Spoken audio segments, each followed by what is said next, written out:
Yeah, I know I'm pretty. Yeah, no, this ain't gonna be a nice, polished show. I ain't got time for polish. I can't afford polish. But I do have a few things I need to say. You want to know? You wonder what the poor people are doing today? Well, I can tell you, we're starving, bird in the street. And no, we're not on drugs, because we can't afford them. That's for the rich people. I'll give you a little background on me. Yeah, well, I look like this because I've had a hard life. And it keeps getting harder. I'm 59 years old. Been on Social Security, total disability, since I was about 34. I'm getting about $833 a month. That's what I live on, $833 a month.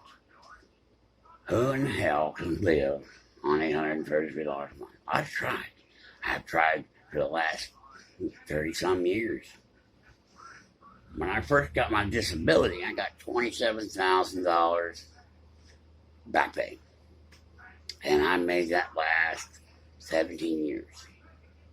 When that money ran out, I lost everything. Yeah, I was on every government program you can think of. I found them all. Food stamps, Section 8 housing, all that. But I still lost everything. With that $27,000, I got furniture, I got a vehicle, and that's about it. Now, as time went on, the money ran out. And I lost everything. And you want to know why I lost everything? You know how I lost everything? I couldn't pay the $60 insurance on my vehicle. And of course, they caught me. They caught me a couple times. They take your license and they tow your car. They impound it. It was $750 to get the car out. And I needed the car. I had to drive because I lived in a small town, Turville, Texas. And they had no taxis, no bus, no nothing. So if you want to go to the doctor, if you want to get your medicine, if you want to buy groceries, you want to pay bills, you have to drive. But I couldn't afford the insurance. So they towed my bill, they impounded it, and it ran up a bill of $700. That was, back then, was my monthly allotment.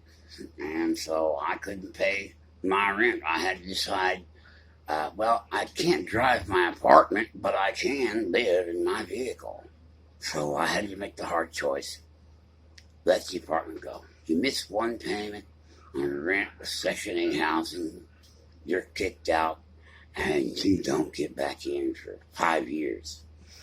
So, what did I do? Well, they had arrested me for failure to stop immediately. I was trying to get back to my apartment when they were trying to stop me. And the last time they stopped me and took me to jail for no license, I was trying to get my medicine out of my apartment.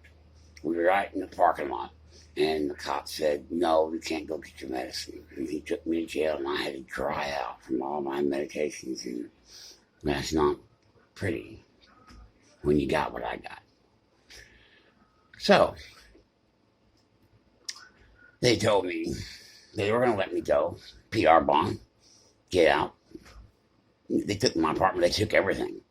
My whole apartment. All I had was, a pair of shorts, some underwear, and my shirt on.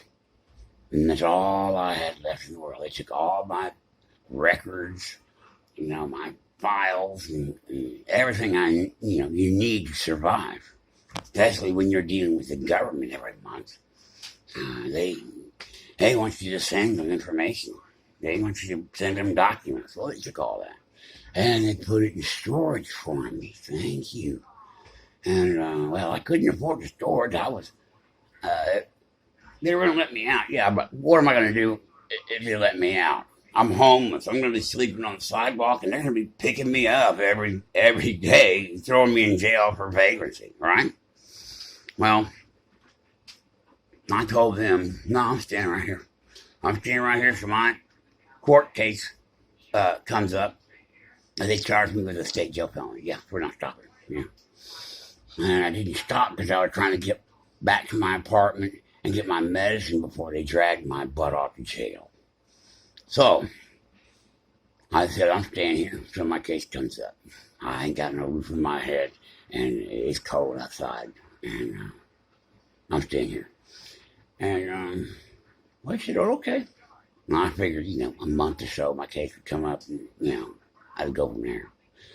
Well, I ended up staying a year there in jail, in their little county jail.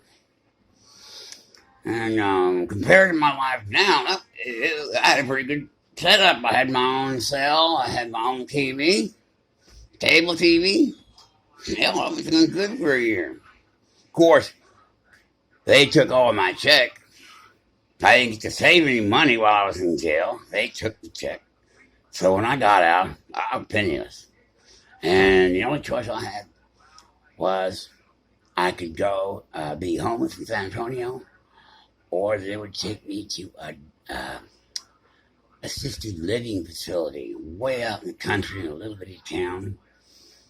And that was my choice. And I did not want to go to no damn assisted living. In this place, I ended up saying, well, I've never been homeless before. I've never slept in the street.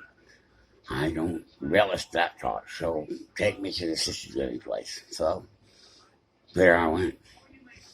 And this place was incredible. It was terrible. It was way out in the boondocks. You couldn't go anywhere. You couldn't do anything. The facility was run by two people, and they were nuts. They were plumb nuts. They would scream, they'd holler and yell at you, obscenities, and they would just abuse the hell out of you. And I took that for five years. I stayed there. And people were dying there. Every year somebody died. And they would just disappear one day. And nobody said anything. They didn't tell us. And then 2 weeks after their death, I said, where's so-and-so? Oh, he died. We buried him a long time ago. And I said, what? I knew these people. I lived with these people. Do I get to go to the funeral? I got to say goodbye now. No, they're gone. That's it. Okay, fine. Well, I went through that hell for 5 years. And I decided I'm going to San Antonio to live with my brother.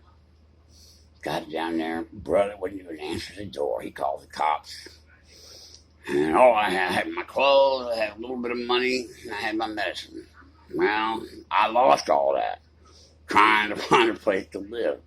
They threw me in jail because they said I was drunk. I had taken my medicine that makes me drowsy. And the cop said, you're drunk, you're going to jail. So I spent the night in jail. I ended up in San Antonio, homeless, living on the street. Ended up in a shelter. Terrible place. God, just human discards. Most of them are criminals and murderers and thieves and prostitutes, drug addicts, a lot of drug addicts, a lot of old people, a lot of old disabled people in wheelchairs. That's the shelter. And I'm thinking, Jesus, I thought I was the only one living on $833 a month. Well, hell no. when I was in jail, I never saw my check for a year. And unbeknownst to me, I have $60,000 in student loan debt that I can't pay. Of course, I can't pay it. But the government said, well, we think you can pay it. And they started taking, by that time, when I went in jail, I was making $780 a month. And I think you're in jail, and it goes up like $20 a month, a year. You know, cost of living increase. Well, so here I am. When I got to that assisted living place, they were only getting $750 a month from me, and they were complaining about that. And I said, look, it should be more than that. It's been how many years now? And it should be around 800. You should be getting that much. No, we're not getting that. Somebody was, yeah. Are you busy? No. You sure? Yeah.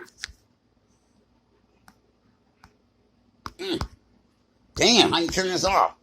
I couldn't tell you.